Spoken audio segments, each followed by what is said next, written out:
نبی اکرم صلی اللہ علیہ وسلم اور حضرت موسیٰ علیہ السلام کے درمیان بہت سی ایسی اقدار ہیں جو مشترک ہیں، اس لیے کہ کسی نبی اور رسول کے معاملے میں ایسا نہیں ہوا کوئی جمعیت وجود میں آئی ہو اور انہیں جہاد کا حکم دیا گیا، جبکہ نبی اکرم صلی اللہ علیہ وسلم کی سیرت کا مطالعہ کریں تو آپ کو معلوم ہے ہجرت مدینہ کے فوراً بعد، جسے آپ مسلح تصادم کہتے ہیں، جسے قتال فی سبیل اللہ کہتے ہیں، اس کا تو گویا کہ چیپٹر شروع ہو گیا۔ بلکہ یہ بات بھی ممکن ہے بہت سے حضرات کے علم میں نہ ہو کہ غزوہ بدر جو عام طور پر پہلا غزوہ سمجھا جاتا ہے، غزوہ اس اعتبار سے یقیناً وہ پہلا ہی ہے کہ جس میں نبی اکرم صلی اللہ علیہ وسلم خود بنفس نفیس موجود تھے۔ غزوہ تو کہتے ہی اس جمعیت کو ہیں کہ جو کہیں قتال کے لیے روانہ ہو اور نبی اکرم صلی اللہ علیہ وسلم خود اس میں موجود ہو، ورنہ سرایہ کہلاتے ہیں، جس کی سرایہ اصل میں سریہ کی جمع ہے، گویا کہ یہ بھی وہی جماعت ہے جو مسلح تصادم کے لیے نکلی لیکن نبی اکرم صلی اللہ علیہ وسلم بنفس نفیس اس میں موجود نہ ہو، وہ سریہ یا سرایہ کہلاتی ہے، جبکہ غزوات وہ ہیں جس میں آپ خود جو ہیں وہاں موجود ہوں اور اس لشکر کو لیڈ کر رہے ہیں۔ تو غزوہ بدر سے پہلے 8 فوجی مہمات ہیں جو نبی اکرم صلی اللہ علیہ وسلم نے مدینہ کی طرف مکہ کی طرف روانہ کی تھی، اور ظاہر ہے کہ یہ بات اصل میں بڑی منطقی تھی کہ ایسا نہ ہو کہ اہل مکہ بڑے مطمئن ہو کر بیٹھ جائیں کہ محمد صلی اللہ علیہ وسلم جو ان کے نزدیک فساد کی اصل جڑ تھے، اب گویا کہ ہمارا علاقہ ان سے پاک اور صاف ہو گیا، اب وہ بڑی چین کی بنسری بجائیں اور پھر اپنی اسی جو ان کا آبائی دین ہے، جو معبودان باطل ہیں، انہی کے اوپر جم کر بیٹھ جائیں۔ بلکہ نبی اکرم صلی اللہ علیہ وسلم نے تو مدینہ تشریف لے جا کر پھر بار بار انہیں احساس دلایا ہے، غزوہ بدر سے پہلے گویا کہ تقریباً 1 سال ابھی آپ کے ہجرت کو ہوا اور 8 فوجی مہمات آپ نے بھیجی، تو یہ قدر مشترک حضرت موسیٰ علیہ السلام کی زندگی میں آپ کو نظر آتی ہے۔ اذهب انت وربك فقاتلا، قتال کا لفظ جب حضرت موسیٰ نے کہا تھا اپنی قوم سے، بنی اسرائیل سے، کہ نکلو اللہ کے رستے میں جہاد کے لیے، قتال کے لیے، تو پوری قوم جو ہے وہ ہاتھ پاؤں ڈال کر بیٹھ گئی اور انہوں نے کہا کہ جاؤ موسیٰ تم اور تمہارا رب دونوں جا کے لڑائی کرو، جنگ کرو، ہم یہیں بیٹھے ہوئے۔ تو گویا کہ یہ وہی بات ہے کہ جو حضرت محمد صلی اللہ علیہ وسلم کے ساتھیوں نے جو حضور سے کہا تھا، اللہ کے رسول ہمیں موسیٰ کے ساتھیوں پر گمان نہ کیجیے گا کہ جنہوں نے اپنے رسول سے کہہ دیا تھا جاؤ تم اور تمہارا رب جا کر جہاد کرو، ہم تو آپ پر ایمان لا چکے ہیں، انا آمنا بک وصدقناک، ہم تو آپ کے چشم و ابرو کے اشارے کے منتظر ہیں، آپ ہمیں حکم دیجئے، ہم اپنے گھوڑوں کو سمندر میں اتار دیں گے۔ اب یہ ایمان اور ایقان جو ان کے اندر موجود تھا، بنی اسرائیل کی تاریخ دیکھیں تو ان کا طرز عمل بالکل اس سے یکسر مختلف ہے۔ تو حضرت موسیٰ علیہ السلام کا ذکر بھی یہاں 3 رکوعوں پر ہم نے بڑی تفصیل کے ساتھ پڑھا۔ اب آئیے حضرت ابراہیم علیہ السلام کا ذکر شروع ہو رہا ہے، 1 رکوع ان کے ذکر پر مشتمل ہے، اور جیسا کہ حضرت موسیٰ کے معاملے میں ہم نے دیکھا تھا ان فی ذلک لآیہ، 3 رکوعوں میں مفصل بحث کرنے کے بعد کہا اے مسلمانوں تمہارے لیے اس میں عبرت کی بڑی نشانیاں موجود ہیں۔ وہ پرسیکیوشن جو فرعون کرتا رہا بنی اسرائیل پر، اسی کی ایک جھلک ہے نا جو حضرت بلال کے ساتھ یہاں ہو رہا ہے، حضرت خباب بن ارت رضی اللہ تعالیٰ عنہ کے ساتھ ہو رہا ہے، حضرت عبد الرحمن بن عوف کے ساتھ ہو رہا ہے رضی اللہ تعالیٰ۔ تو گویا کہ اسی کی ایک جھلک ہے، اسی کی ریفلیکشن ہے۔ ان فی ذلک لآیہ وما کان اکثرهم مؤمنین، اور جیسا کہ میں نے عرض کیا تھا کہ یہ 2 آیات جو ہیں سورہ مبارکہ میں 8 مرتبہ ریپیٹ ہوئی ہیں، جیسے ہی کسی رسول کا ذکر ختم ہوا ان فی ذلک لآیہ۔ قرآن حکیم جو ہے وہ آخری کلام ہے اللہ کا، اور مخاطبین اس کے کون ہیں؟ وہی جو مکہ کے رہنے والے تھے، جو مشرکین تھے، اور خاص طور پر مسلمان جو حضور پر ایمان لا چکے تھے، انہیں کہا گیا کہ اس میں تمہارے لیے بڑی عبرت کی نشانیاں بھی ہیں، بڑی نصیحت و آموزی والے سبق بھی ہیں۔ وَاتْلُ عَلَيْهِمْ نَبَأَ إِبْرَاهِيمَ، اے نبی صلی اللہ علیہ وسلم اب ذرا انہیں قصہ سنائیے ابراہیم علیہ السلام کا۔ حضرت ابراہیم علیہ السلام کا جو خصوصی مقام ہے، جس کے لیے بارہا یہ بہت سی چیزیں آپ کو تو میرا خیال ہے اب ازبر بھی ہو گئی ہوں گی، لیکن یہ کہ بہرحال یہ ریمائنڈرز ہوتے ہیں، بار بار یہ چیزیں جو ہیں پھر علم میں آتی ہیں تو اس کی وجہ سے اور انسان کے اندر جذبہ ایمانی جو ہے وہ متحرک ہوتا ہے۔ حضرت ابراہیم علیہ السلام کی شخصیت بڑی جامع شخصیت ہے، جیسا کہ فرمایا گیا قرآن حکیم میں کہ حضرت ابراہیم اپنی ذات میں ایک انجمن ہے، ملت ہے، ایسا نہیں ہے کہ وہ کسی ایک شخصیت کا نام ہے، بلکہ وہ ایک پوری ملت کا نام ہے۔ ان ابراہیم کان امۃ قانتا، اس کا ترجمہ اور آپ کیا کریں گے؟ پھر یہ کہ حضرت ابراہیم علیہ السلام کو اللہ تعالیٰ نے اپنا دوست قرار دیا، واتخذ اللہ ابراہیم خلیلا۔ پھر اللہ تعالیٰ نے حضرت ابراہیم علیہ السلام کے بارے میں فرمایا انی جاعلک للناس اماما، ابراہیم میں تمہیں تمام انسانوں کا امام بنانے والا ہوں۔ اب یہ فضیلت جو ہے، اور سب سے بڑھ کر یہ کہ حضرت ابراہیم علیہ السلام کی ذات وہ ہے کہ جسے یہودی بھی اون کرتے ہیں، عیسائی بھی اون کرتے ہیں، اور مشرکین مکہ تو سمجھتے تھے ہم دین ابراہیمی پر ہیں۔ گویا کہ جو ادب، جو احترام، جو تقدس اور جو مقام اور عظمت حضرت ابراہیم علیہ السلام کو حاصل ہوئی ہے، واقعہ یہ ہے کہ بڑی یونیک مثال ہے۔ اس کا ذکر جو ہے جیسا کہ میں عرض کروں گا یہاں آج کی ہمارا جو اس کے اندر بھی آ جائے گا، اس لیے کہ حضرت ابراہیم علیہ السلام ہی کی وہ دعا تھی نا، ربنا وجعلنا مسلمین لک ومن ذریتنا امۃ مسلمۃ لک، اے پروردگار ہم دونوں کو اپنا تابع دار اور تابع فرمان بندہ بنائے رکھ، اور ہماری اولاد میں ایک امت مسلمہ برپا کیجو۔ تو گویا کہ یہ جو خواہش تھی حضرت ابراہیم علیہ السلام کی، حضرت ابراہیم علیہ السلام کی جو دعا ان کے لبوں پر آئی تھی، اسی کی تکمیل ہو رہی ہے آج امت محمد موجود ہے صلی اللہ علیہ وسلم۔ اور اس سے بھی آگے بڑھ کر اگر میں یہ بات کہوں کہ حضور کو صلی اللہ علیہ وسلم واحد کے صیغے میں خطاب فرمایا گیا، واتبع ملت ابراہیم حنیفا، اے نبی صلی اللہ علیہ وسلم جو اپنی ذات میں محبوب رب العالمین بھی ہیں، رحمت للعالمین بھی ہیں، انہیں بھی کہا گیا کہ آپ پر لازم ہے کہ اتباع کیجئے ملت ابراہیمی کا، اس لیے کہ ملت ابراہیمی ہے کہ اب وہ اللہ تعالیٰ کا وہ دین توحید جو چلا آ رہا ہے، اس کا ایک بہت بڑا مظہر ہے حضرت ابراہیم علیہ السلام کی شخصیت۔ اور قرآن حکیم میں بہت سی صورتوں میں ان کا ذکر ہے، ان کی زندگی کے جو مختلف ادوار ہیں، وہ مختلف فیزیں جو ان کی زندگی میں آئے ہیں، اس کا بھی بڑی تفصیل کے ساتھ آپ کو ذکر جو ہے قرآن کی صورتوں میں پھیلا ہوا نظر آ جائے گا۔ تو وَاتْلُ عَلَيْهِمْ نَبَأَ ابراہیم، اے نبی اب ذرا انہیں خبر دیجئے، بتائیے حضرت ابراہیم علیہ السلام کے معاملات، ان کا قصہ۔ اگرچہ یہاں آگے جو بحث ہو رہی ہے، حضرت ابراہیم علیہ السلام کو جب نبوت اور رسالت سے سرفراز فرما دیا گیا،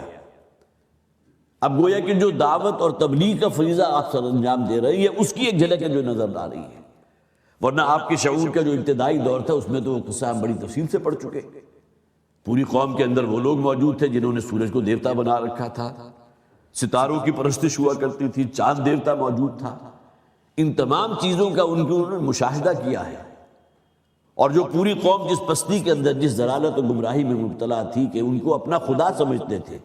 اپنا حاجت روا سمجھتے تھے، سورج دیوتا کو خوش کرنے کے لیے گویا کہ وہ اس بات کے طالب ہوتے تھے کہ وقت کے اوپر جو ہے وہ بارشیں بھی ہوں گی، اور اسی طرح جو ہے وہ پھر ہماری زمین جو ہے وہ بھی خزانے اگلے گی، سورج دیوتا کے سامنے سجدہ ریز ہو جاتے تھے۔ لیکن اس پورے مشرکانہ گھٹا ٹوپ اندھیرے کے اندر حضرت ابراہیم علیہ السلام نے وہ نعرہ توحید جو بلند کیا تھا، انی وجہت وجہی للذی فطر السماوات والارض حنیفا، یہ تمام اسباب جو ہمیں نظر آ رہے ہیں، زندگی کا منبع اور سرچشمہ ہے سورج، سورج کے بغیر زندگی کا کوئی تصور نہیں، پانی کے بغیر حیات کا کوئی تصور نہیں، جل دیوتا بھی تو موجود تھا نا، پانی کو بھی خدا قرار دے دیا گیا، پانی کو بھی دیوتا قرار دے دیا گیا۔ لیکن یہ جتنے بھی مظاہر تھے، گویا کہ جتنے اسباب تھے، ان سب کے اوپر جو مسبب الاسباب موجود ہے، جس نے سورج کو پیدا کیا، جس نے چاند کو پیدا کیا، جس نے پانی کے اندر وہ صفت رکھی کہ وہ آپ کی پیاس کو رفع کرتا ہے، جو منبع حیات ہے، تو میں تو صرف اسی کا پرستار ہوں، میں تو صرف اسی کی پوجا کروں گا۔ حضرت ابراہیم علیہ السلام گویا کہ جسے آپ کہیے عقل و منطق کی ان وادیوں سے ہوتے ہوئے بالآخر توحید تک پہنچے۔ تو حضرت ابراہیم علیہ السلام کا ذکر قرآن حکیم میں بہت سے مقامات پر جیسا کہ میں نے عرض کیا موجود بھی ہے، اور خاص ٹریبیوٹ ہے جو اللہ تعالیٰ حضرت ابراہیم علیہ السلام کو پیش فرماتے ہیں۔ اور اس سب سے بڑھ کر ایک بات جو خاص طور پر ابھی میرے ذہن میں آئی کہ اسوہ حسنہ کی اصطلاح نبی اکرم صلی اللہ علیہ وسلم کے لیے قرآن میں موجود ہے۔ لقد کان لکم فی رسول اللہ اسوۃ حسنہ، سورہ احزاب کے اندر، اے مسلمانوں تمہارے لیے اللہ کے رسول کی زندگی میں ایک مکمل اور بھرپور نمونہ موجود ہے، گویا کہ آپ کی زندگی تمہارے لیے مشعل راہ ہے، منبع ہدایت ہے۔ بالکل یہی اصطلاح جو ہے اسوہ حسنہ کی حضرت ابراہیم علیہ السلام کے لیے بھی موجود ہے۔ قد کانت لکم اسوۃ حسنۃ فی ابراہیم، اے مسلمانوں تمہارے لیے جس طرح محمد صلی اللہ علیہ وسلم کی سیرت اور آپ کی زندگی جو ہے ایک مکمل نمونہ ہے، یہی معاملہ حضرت ابراہیم علیہ السلام کا بھی ہے۔ اسی طرح نماز میں آپ جو درود ابراہیمی پڑھتے ہیں، ریفرنس کس کا دیتے ہیں؟ اللہم صلی علی محمد وعلی آل محمد کما صلیت علی ابراہیم وعلی آل ابراہیم انک حمید مجید۔ جتنے بھی درود ہیں، جن میں درود تاج بھی ہے اور بھی بے شمار قسم کے درود ہیں، اب معلوم نہیں کہ ان کی سند جو ہے نبی اکرم صلی اللہ علیہ وسلم تک متصل ہے بھی یا نہیں۔ ایک درود تنجینا ہے یا اس طرح کے بھی بہت سے نام میں نے سنے ہیں، لیکن جو فوقیت اور جو فضیلت درود ابراہیمی کو حاصل ہے وہ تو اور کسی درود کو حاصل نہیں، جو نماز کے گویا کہ ہر نماز میں آپ اپنا جو آخری ہوتا ہے قاعدہ اس کے اندر آپ اس کو پڑھتے ہیں، اللہم صلی علی محمد وعلی آل محمد۔ اسی طرح اللہم بارک علی محمد وعلی آل محمد کما بارکت علی ابراہیم وعلی آل ابراہیم انک حمید مجید۔ تو یہاں اس ایک رکوع میں حضرت ابراہیم علیہ السلام کا ذکر ہے، وَاتْلُ عَلَيْهِمْ نَبَأَ ابراہیم۔ اے نبی صلی اللہ علیہ وسلم ذرا انہیں خبر دیجئے ابراہیم علیہ السلام کی زندگی کی، ان کے جو زندگی کے ادوار ہیں، خاص طور پر دعوت و تبلیغ والا دور۔ اذ قال لأبیہ وقومہ ما تعبدون، جب کہ انہوں نے کہا اپنے والد سے اور اپنی قوم سے کہ یہ کیا تم پرستش کرتے ہو۔ ماں کے معنی یہاں اگرچہ جیسا کہ حضرت موسیٰ علیہ السلام کا جو ذکر تھا تو فرعون نے کیا کہا تھا، وما رب العالمین، یہ کون ہے تمہارا رب جسے تم رب العالمین کہتے ہو، کہاں ہے، کیسا ہے، کون سا ہے، کب سے ہے؟ اب اس میں ایک تحقیق کا انداز ہے۔ یہاں بھی جو فرما گیا وما تعبدون، یہ جو تم پرستش کرتے ہو اس کی کیا حقیقت ہے، کیا جڑ اور بنیاد ہے؟ اپنے ہاتھوں سے تم نے جو ہے ایک مورت تراش لی اور اس کو سمجھتے ہو کہ تمہاری حاجت روا بھی ہے، مشکل کشا بھی ہے، کوئی جڑ اور بنیاد تو ہونی چاہیے نا۔ وما تعبدون، یہ جو تم پرستش کرتے ہو، جو پوجا کرتے ہو، اس کی حقیقت ہے کیا، یہ کیا کر رہے ہو؟ قالوا نعبد اصناما فنظل لها عاکفین، اس پر قوم کے لوگوں نے کیا جواب دیا کہ ہم تو پرستش کرتے ہیں، اصنام صنم کی جمع ہے، صنم اس مورت کو کہتے ہیں جو ہاتھوں سے بنائی جائے، ایک شے جسے آپ شبیہ کہتے ہیں، تماثیل کہتے ہیں، شکلیں ہیں، جسے ڈرائنگ کے ذریعے کوئی شے بنا دینا، تصویریں، لیکن یہ کہ صنم وہ ہے جس کا آپ نے باقاعدہ ایک جسم بھی بنایا ہے، اس کو تراشا ہے، خواہ وہ مٹی گوندھ کر آپ نے کوئی مورت تراشی ہے یا کوئی چٹان تھی اس کو جو ہے کھود کرید کے کہیں سے تھوڑا سا زیادہ گہرا کرید دیا تو وہاں جو ہے آنکھ نکال دی، اور کہیں سے کم کریدا تو وہاں ناک بن گئی، تو گویا کہ وہ مورت جو ہے وہاں موجود تھی اس چٹان کے اندر، آپ نے اس کے اوپر جو پرتیں تھی وہ ہٹا دی، اندر سے وہ مورتی برآمد ہو گئی، دونوں شکلیں۔ تو صنم اور اصنام، قالوا نعبد اصناما، وہ انہوں نے کہا جواباً یہ کہا کہ ہم تو اپنی مورتیوں کی پرستش کرتے ہیں، ان کی پوجا کرتے ہیں، فنظل لها عاکفین، اور صرف پوجا نہیں کرتے بلکہ ان پر ہم دھیان گیان بھی کرتے ہیں۔ ایک جگہ ترجمہ کیا گیا تھا جس طرح بہت سے آسن ہوتے ہیں، یوگا کے آسن، جس میں کوئی شخص جو ہے خاص ایک پوسچر بنا کر بیٹھ جاتا ہے اور گھنٹوں بیٹھا رہتا ہے، یہی معاملہ ان مورتیوں کے ساتھ یہ لوگ کیا کرتے تھے جو ان کی پوجا کرتے تھے، کہ ہم تو ان کے سامنے آسن جما کر بیٹھتے ہیں، ہم تو ان کے سامنے یوگا کی حیثیت میں بیٹھتے ہیں، اپنے ذہن کو بھی مرتکز کر لیتے ہیں ان کی ذات کے اوپر، وہ معاملہ کہ جو اللہ کے لیے ہونا چاہیے۔ دیکھیں عاکفین کا لفظ ہے، اعتکاف یہی سے نکلا، اور اعتکاف کی اصل حقیقت بھی آپ کو اب معلوم ہوگی۔ اعتکاف اصل میں کہتے ہیں لذات دنیاوی سے یا دنیاوی جو بھی معاملات ہیں ان سے کنارہ کش ہو کر گوشہ نشین ہو جانا اور مراقبہ کرنا، اپنی زندگی کے جو گزشتہ ادوار ہیں ان پر تنقیدی نظر ڈالنا، آئندہ کے لیے پلاننگ کرنا، اللہ کے حضور توبہ کرنا، جسے آپ کہیے کنسنٹریٹ کرو، دھیان گیان لگا کر بیٹھو، اور پھر اسی طرح مراقبے کا لفظ بھی اس کے لیے آتا ہے۔ تو ان لوگوں نے کہا کہ ہم تو ان مورتیوں کی جو ہے وہ پرستش کرتے ہیں، فنظل لها عاکفین، اور پھر سارا دن ان کے سامنے بیٹھے رہتے ہیں آسن جما کر اور انہیں فوکس کرتے ہیں اعتکاف کی حالت میں۔ قال هل يسمعونكم اذ تدعون، حضرت ابراہیم علیہ السلام نے فرمایا کیا یہ سنتے ہیں تمہاری باتیں جب تم انہیں پکارتے ہو؟ کان تو تم نے بڑی خوبصورتی سے بنا دیے، دایاں کان بھی موجود ہے، بایاں کان بھی موجود ہے، اور ممکن ہے ان کے درمیان تم نے کوئی سوراخ بھی لگا دیا ہو کہ ادھر سے جا کر ادھر کان جو ہے وہ ایک دوسرے سے مل جائیں، لیکن یہ کہ آئے تمہاری باتوں کو، تمہاری دعاؤں کو، تمہاری مناجات کو، تمہاری پوجا پاٹ کو سنتے ہیں۔ هل يسمعونكم اذ تدعون او ينفعونكم يضرون، یا یہ کہ یہ تمہیں کوئی نفع پہنچاتے ہیں؟ کبھی کسی کو تجربہ ہوا کہ انہوں نے تمہیں کوئی بڑا نفع دے دیا ہو، یا یہ کہ تمہیں کوئی ضرر پہنچایا ہو؟ دیکھیے آگے جو بات آ رہی ہے اس میں گویا کہ ان میں سے کسی سوال کا جواب ان کے پاس نہیں تھا، اس لیے کہ آگے انہوں نے ان تمام چیزوں سے جو ہے بالکل جسے آپ کہیے کہ صرف نظر کرتے ہوئے جو دلیل دی وہ کیا تھی، قالوا بل وجدنا آباءنا كذلك يفعلون۔ اب وہ ہماری سنتے ہیں یا نہیں سنتے، ہماری مناجات، ہماری پکار، ہماری دعائیں آیا انہیں کوئی سمجھ میں آتی ہے یا نہیں آتی، ان کی وجہ سے ہمیں کوئی نفع پہنچتا ہے یا نہیں پہنچتا، کوئی ضرر پہنچتا ہے یا نہیں پہنچتا، لیکن یہ بات طے ہے کہ ہم نے اپنے آباء و اجداد کو پایا اسی طریقے کے اوپر، گویا کہ سوائے اس کے اور کوئی دلیل ان کے پاس موجود نہیں۔ حضرت ابراہیم علیہ السلام نے وہ جو واقعہ قرآن حکیم میں موجود ہے، غالباً سورہ انبیاء میں ہے، سورہ صافات میں ہے، کہ جس میں وہ ان کے سب سے بڑے معبد میں چلے گئے تھے اور وہاں بھی جو مکالمہ ہوا تھا تو حضرت ابراہیم علیہ السلام نے کیا کہا تھا، یہ سب سے بڑا جو بت موجود ہے بالکل صحیح سالم، اس سے پوچھو یہ تمہیں بتائے گا، یہ تو دیکھ رہا تھا تمام پورے معاملے کو، یہ تمہیں بتا دے گا کہ تمہارے باقی جو بھی بت ہیں یا جھوٹے خدا ہیں جو اس پہ کوئی اوندھا پڑا ہوا ہے، کسی کا سر اس کے تن کے ساتھ نہیں ہے، کسی کا بازو کٹا پڑا ہے، اس سے پوچھو یہ تمہیں جواب دے گا۔ اور وہاں فرمایا گیا تھا تو پوری جو بھی لوگ وہاں موجود تھے صرف احساس شرمندگی کہ ہم اس سے کیا پوچھیں، یہ کیا ہمیں جواب دے گا، تو انہوں نے تو سیدھی سی بات کی کہ تمہیں پتہ تو ہے یہ سنتے نہیں ہیں۔ اس پر حضرت ابراہیم علیہ السلام نے کہا اف لکم ولما تعبدون، ماتم ہے تمہارے اوپر اور تمہاری عقلوں کے اوپر اور تمہارے یہ بت، یہ جھوٹے خدا جن کی تم پرستش کرتے ہو۔ تو یہ ایسا کوئی موقع حضرت ابراہیم علیہ السلام نے نہیں چھوڑا تھا ان کو کوئی جھنجھوڑنے کا سا انداز، جیسا کہ سورہ حج کا جو آخری رکوع ہے اس میں بھی فرمایا گیا، ضرب المثل کا ذکر کیا گیا کہ جس میں یہ دلیل دی گئی کہ تمہارے یہ جھوٹے خدا تو ایک مکھی کی تخلیق نہیں کر سکتے۔ ضرب مثل فاستمعوا له ان الذين تدعون من دون الله لن يخلقوا ذبابا ولو اجتمعوا له۔ یہاں بھی وہی جھنجھوڑنے کا انداز ہے کہ ذرا غور تو کرو، جو مکھی کی تخلیق پر قادر نہیں اس سے تم توقع رکھتے ہو تمہیں اولاد نرینہ دے دے گا، تمہاری بگڑی بنا دے گا، تمہارا فلاں کام صحیح کر دے گا۔ اب یہ سوائے عقل کے ماتم کے اور کوئی شے جو ہے اس کے لیے کفایت نہیں کرے گی۔ تو فرمایا حل یسمعونکم اذ تدعون، کیا ہے تمہاری باتوں کو، تمہاری دعاؤں کو، تمہاری مناجات کو سنتے ہیں جب تم انہیں پکارتے ہو، ینفعونکم یضرون، یا تمہیں کوئی نفع پہنچاتے ہیں یا کوئی ضرر پہنچاتے ہیں۔ قالوا بل وجدنا آباءنا كذلك يفعلون، ان کے پاس صرف ایک ہی دلیل تھی، ہمارا یہ ایک مقدس دین ہے جو ہمارے آباء و اجداد سے چلا آ رہا ہے۔ اور اس بات کو نوٹ کیجئے کہ کوئی آپ اپنے مخاطب کو اگر کوئی بری بات کہہ بھی دے تو ممکن ہے اسے وہ جھیل جائے، لیکن ان کے باپ دادا کے بارے میں اگر آپ نے کوئی غلط بات نکالی اپنی زبان سے